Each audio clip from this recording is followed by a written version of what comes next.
ಹೊಸಕೋಟೆ ತಾಲೂಕಿನ ನಂದಗುಡಿ ಹೋಬಳಿಯ ಬನಹಳ್ಳಿ ಗ್ರಾಮದಲ್ಲಿ ನೆನೆ ಬಾಲಾಜಿ ಎಂಬ ಖಾಸಗಿ ಬಸ್ ಪಲ್ಟಿಯಾಗಿ ಸುಮಾರು 50ಕ್ಕೂ ಹೆಚ್ಚು ಜನ ಗಂಭೀರ ಗಾಯಗಳಾಗಿದ್ದು, ಮೂವರ ಸ್ಥಿತಿ ಗಂಭೀರವಾಗಿದೆ. ಆದರೆ ರಾಜ್ಯ ಹೆದ್ದಾರಿಯಲ್ಲಿ ಅವೈಜ್ಞಾನಿಕವಾಗಿ ಸ್ಪೀಡ್ ಹಂಪ್ ಹಾಕಿದ್ದು, ಯಾವುದೇ ಮುಂಜಾಗ್ರತೆ ಕ್ರಮಗಳನ್ನು ಅಳವಡಿಸದೆ ಬೇಜವಾಬ್ದಾರಿಯಾಗಿ ಹಾಕಿದ್ದಾರೆ.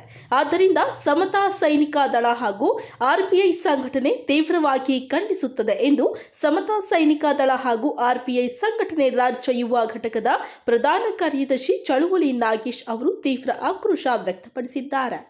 ಹೊಸಕೋಟೆ ನಗರದ ಸಂಘದ ಕಚೇರಿಯಲ್ಲಿ ಹಮ್ಮಿಕೊಂಡಿದ್ದ ಮಾಧ್ಯಮಗೋಷ್ಠಿಯಲ್ಲಿ ಮಾತನಾಡಿದ ಅವರು, ಖಾಸಗಿ ಬಸ್ ಅಲ್ಲಿ ಪಲ್ಟಿ ಆಗಲಿಕ್ಕೆ ನೇರ ಹೊಣೆ ಆರ್ಟಿಒ ಅಧಿಕಾರಿಗಳು ಹಾಗೂ ರಾಜ್ಯ ಹೆದ್ದಾರಿಯ ಇಂಜಿನಿಯರ್ ಹಾಗೂ ಗುತ್ತಿಗೆದಾರರು. ಏಕೆಂದರೆ ಅಲ್ಲಿ ಅವೈಜ್ಞಾನಿಕವಾಗಿ ಸ್ಪೀಡ್ ಕಟ್ ಅಳವಡಿಸಿ ಮುಂಜಾಗ್ರತೆ ಕ್ರಮಗಳನ್ನು ಕೈಗೊಂಡಿಲ್ಲ ಹಾಗೂ ಆರ್ಟಿಒ ಅಧಿಕಾರಿಗಳು ಆ ಬಸ್ನ ಎಫ್ಸಿ ಪರಿಶೀಲಿಸಿ ಪ್ರಮಾಣ ಪತ್ರ ನೀಡದ ಅಧಿಕಾರಿಗಳು ಇವರು ಸರಿಯಾಗಿ ಕೆಲಸ ಮಾಡಿದ್ದರೆ ಇಂತಹ ಅನಾಹುತ ನಡೆಯುತ್ತಿರಲಿಲ್ಲ. ಇವರನ್ನ ಜೈಲಿಗಟ್ಟದೆ ಇದ್ರೆ ಉಗ್ರ ಹೋರಾಟ ಮಾಡಬೇಕಾಗುತ್ತದೆ ಎಂದು ಎಚ್ಚರಿಕೆ ನೀಡಿದ್ದಾರೆ. ನನ್ನ ಹೆಸರು ನಾಗೇಶ್ ಅಂತ, ಸಮತಾ ಸೈನಿಕ ದಳ ಮತ್ತು ರಿಪಬ್ಲಿಕನ್ ಪಾರ್ಟಿ ಆಫ್ ಇಂಡಿಯಾದಲ್ಲಿ ರಾಜ್ಯ ಯುವ ಘಟಕದ ಪ್ರಧಾನ ಕಾರ್ಯದರ್ಶಿ ಕೆಲಸ ಮಾಡ್ತಾಯಿದ್ದೀನಿ. ಏನು ನಿನ್ನೆ ನಡೆದಿರೋಂತಹ ನಂದಗುಡಿ ಹತ್ರ ಬಸ್ ಆಕ್ಸಿಡೆಂಟು, ಅದನ್ನು ತೀವ್ರವಾಗಿ ಖಂಡಿಸ್ತೀರಿ.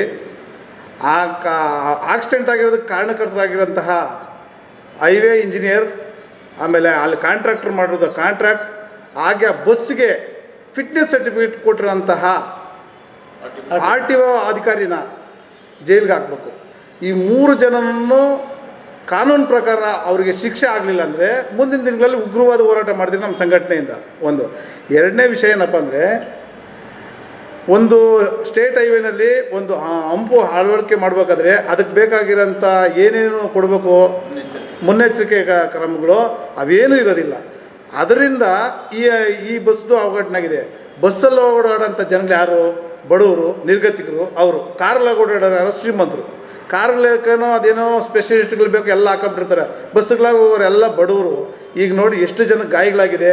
ಅವ್ರ ಕಷ್ಟ ಸುಖಗಳೇನು, ಅವ್ರ ಹತ್ರ ಕಾಸುಗಳು ಇರ್ತದೋ ಇರೋಲ್ಲ, ಈ ಸರ್ಕಾರಿ ಆಸ್ಪತ್ರೆಗೆ ಅಷ್ಟು ಚಿಕಿತ್ಸೆ ಸಿಗ್ತಿರೋಲ್ಲ, ಎಷ್ಟು ಪ್ರಾಬ್ಲಮ್ ಆಗ್ತಾಯಿದೆ.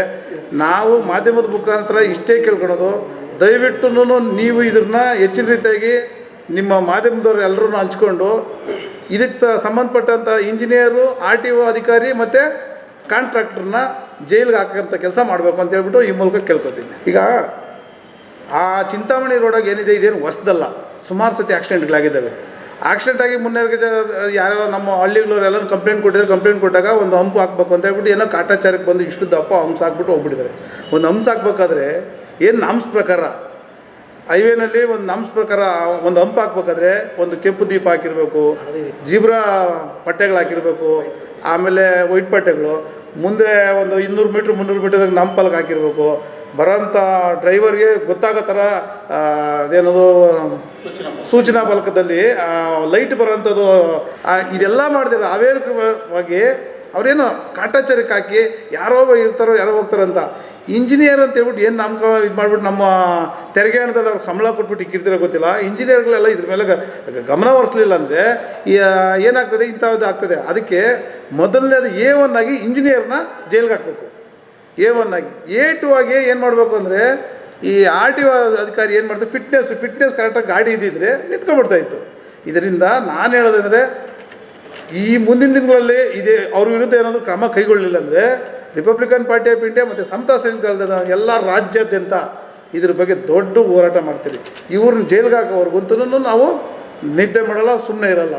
ಬಳಿಕ ಜಿಲ್ಲಾ ಅಧ್ಯಕ್ಷರಾದ ಎ ಮುನಿರಾಜು ಮಾತನಾಡಿ, ಈ ಬಸ್ನಲ್ಲಿ ಕೂಲಿ ಕಾರ್ಮಿಕರು, ಬಡವರು, ನಿರ್ಗತಿಕರು ಓಡಾಡುತ್ತಾರೆ.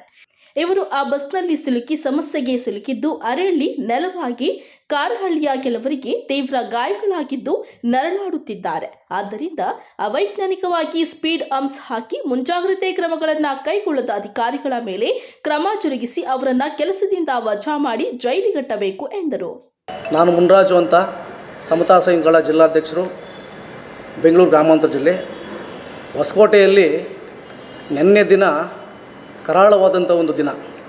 ಕಾರಣ ಏನು ಅಂತಂತಂದರೆ, ಬೆಂಗಳೂರಿನಿಂದ ಚಿಂತಾಮಣಿಗೆ ಹೋಗುವಂಥ ಬಾಲಾಜಿ ಬಸ್ಸು K01 AD 6849 ಅನ್ನೋ ವಾಹನ ಈ ಖಾಸಗಿ ಬಸ್ಸು ಈ ಫ್ಯಾಕ್ಟ್ರಿನಲ್ಲಿ ಕೆಲಸ ಮಾಡೋವಂಥವ್ರು ಮತ್ತು ಪ್ರಯಾಣಿಕರನ್ನು ತುಂಬಿಕೊಂಡು ಅವ್ರು ನಿನ್ನೆ ದಿನ ಹೋಗ್ಬೇಕಾದಂಥ ಸಂದರ್ಭದಲ್ಲಿ ನಂದಗುಡಿಯಿಂದ ಬನಹಳ್ಳಿ ನಂದಗುಡಿಯಿಂದ ಅಂದರೆ ಒಂದು ಕಿಲೋಮೀಟ್ರ್ ಆಗುತ್ತೆ. ಆ ಜಾಗದಲ್ಲಿ ಅವೈಜ್ಞಾನಿಕವಾಗಿ ಒಂದು ಸ್ಪೀಡ್ ಕಟ್ ಹಾಕಿರೋ ಕಾರಣ ನಿನ್ನೆ ಬಸ್ಸು ಪಲ್ಟಿ ಆಗಿರೋದಕ್ಕೆ ಕಾರಣ ಆಗ್ತದೆ. ಕಾರಣ ಏನು ಅಂತಂತಂದರೆ ಈ ಅಧಿಕಾರಿಗಳು ಬೇಜವಾಬ್ದಾರಿಯಿಂದ ಇಂಜಿನಿಯರ್ಗಳಾಗಿರ್ಬೋದು ಅಥವಾ ಸ್ಟೇಟ್ ಹೈವೇ ಮಾಡಿರ್ತಕ್ಕಂಥ ಕಾಂಟ್ರಾಕ್ಟರ್ಗಳಾಗಿರ್ಬೋದು, ಇವರು ಅವೈಜ್ಞಾನಿಕವಾಗಿ ಈ ಒಂದು ಸ್ಪೀಡ್ ಕಟ್ ಹಾಕಿರ್ತಾರೆ. ಅದು ಹಾಕಿದ್ರು ಕೂಡ ಸರಿಯಾದಂಥ ಒಂದು ವೈಟ್ ಪ್ಯಾಚ್ನಟ್ ಹಾಕಿರೋದಿಲ್ಲ.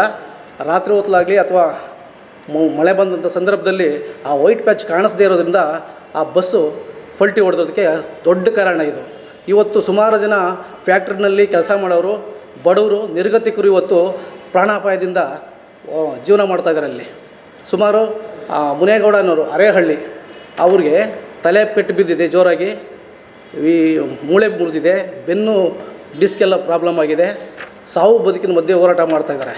ಆ ಮನುಷ್ಯ ಮತ್ತು ಆನಂದ್ ಅನ್ನೋ ಹುಡುಗ ನಂದಗುಡಿ, ಮತ್ತು ನವೀನ್ ಅಂತ ನೆಲವಾಗಲು, ಮಂಜುನಾಥ್ ಅಂತ ಅಂದ್ಬಿಟ್ಟು ಅವ್ರಿಗೆ ತುಂಬ ಪೆಟ್ಟು ಬಿದ್ದಿದೆ. ಅವರು ಕೂಡ ನಮ್ಮ ಭಾಗದ ಯಶವಂತಪುರದವರು. ಮತ್ತು ಈ ಆರ್ಜಿನಬಲ್ ಫ್ಯಾಕ್ಟ್ರಿಗೆ ಹೋಗೋವಂಥ ಹುಡುಗರು ಸುಮಾರು ಜನ ನಿನ್ನೆ ಅಲ್ಲಿಗೂ 20 ಜನ ಮಿಸ್ ಆಗಿದ್ದಾರೆ. ಅದು ಕಂಪಲ್ಸರಿ ಯಾವಾಗಲೂ ಆ ಬಸ್ಸು ಆ ಸಂದರ್ಭದಲ್ಲಿ ಹೋಗ್ತಾ ಇರತಕ್ಕಂಥದ್ದು. ಆ ಬಡವರೆಲ್ಲ ಆ ಬಸ್ಗೆ ಹತ್ತಿ ಪ್ರಯಾಣ ಬೆಳೆಸುವಂಥ ಸಂದರ್ಭಗಳು. ಈ ಕಾರಣದಿಂದಲೇ ಇವತ್ತು ಅದು ಒಂದು ಅಪಘಾತಗೀಡಾಗೋದಕ್ಕೆ ಕಾರಣ ಆಗಿದೆ. ಇದನ್ನು ನಾವು ಸಮತಾ ಸಂಘಗಳ ಮತ್ತು ರಿಪಬ್ಲಿಕನ್ ಪಾರ್ಟಿ ಆಫ್ ಇಂಡಿಯಾದಿಂದ ಖಂಡಿಸ್ತೇವೆ. ಮತ್ತು ಈ ಕಾಂಟ್ರಾಕ್ಟರ್ ಮೇಲೆ ಕಾನೂನು ಕ್ರಮ ಕೈಗೊಳ್ಳಬೇಕು. ಅವ್ರನ್ನ ಕಪ್ಪು ಪಟ್ಟೆ ಮಾಡಿ ಅವರಿಗೆ ಕ್ರಿಮಿನಲ್ ಕೇಸ್ ಫಿಟ್ ಮಾಡಬೇಕು. ಮತ್ತು ಈ ಇಂಜಿನಿಯರ್ಗೂ ಅಷ್ಟೇ, ಅವ್ರ ಮೇಲೂ ಅಷ್ಟೇ ಕ್ರಿಮಿನಲ್ ಕೇಸ್ ಫಿಟ್ ಮಾಡಬೇಕು ಅಂತ ನಾನು ಈ ಮೂಲಕವಾಗಿ ತಮ್ಮಲ್ಲಿ ಮನವಿ ಮಾಡಿಕೊಳ್ತಾ ಇದ್ದೀನಿ. ಈ ಸಂದರ್ಭದಲ್ಲಿ ಮಹಿಳಾ ಘಟಕದ ರಾಜ್ಯಾಧ್ಯಕ್ಷೆ ರೂಪಕಲಾ, ಬೆಂಗಳೂರು ಗ್ರಾಮಾಂತರ ಜಿಲ್ಲಾ ಉಪಾಧ್ಯಕ್ಷ ಸಿ ಪ್ರಸಾದ್, ಯುವ ಘಟಕದ ಬೆಂಗಳೂರು ನಗರದ ಅಧ್ಯಕ್ಷ ಕೃಷ್ಣ ಸೇರಿದಂತೆ ಇತರೆ ಮುಖಂಡರು ಹಾಜರಿದ್ದರು.